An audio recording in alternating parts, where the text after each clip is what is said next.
Les trois messes basses d'Alphonse Daudet. Deux dindes truffées, Garrigou?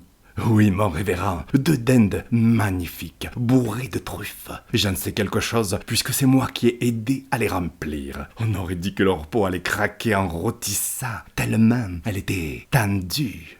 Jésus-Maria, moi qui aime tant les truffes, donne-moi vite mon surplus, Garrigou. Et avec les dindes, qu'est-ce que tu as encore aperçu à la cuisine?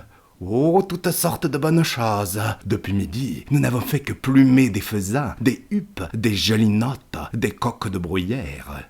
La plume envolait partout. Puis de l'étang, on a apporté des anguilles, des carpes dorées, des truites, des... Grosses comment, les truites, Garrigou? Grosses comme ça, mon révérend. Énormes. Oh Dieu, il me semble que je les vois. As-tu mis le vin dans les burettes? Oui, mon révérend, j'ai mis le vin dans les burettes. Mais, dame, il ne vaut pas celui que vous boirez tout à l'heure en sortant de la messe de minuit.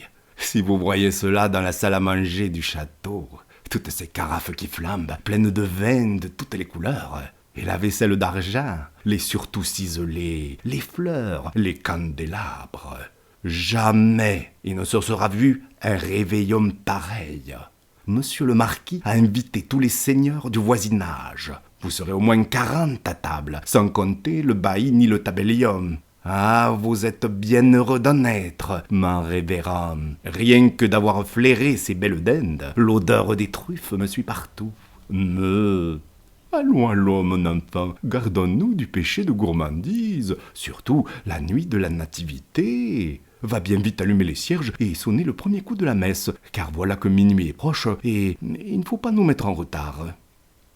Cette conversation se tenait une nuit de Noël de l'an de grâce 1600 et tant entre le révérend Dom Balaguère, ancien prieur des Barnabites, présentement chapelain gagé des sires de trinquelage, et son petit clerc Garrigou, ou du moins ce qu'il croyait être le petit clerc Garrigou, car vous saurez que le diable, ce soir-là, avait pris la face ronde et les traits indécis du jeune sacristain pour mieux induire le révérend père en tentation et lui faire commettre un épouvantable péché de gourmandise.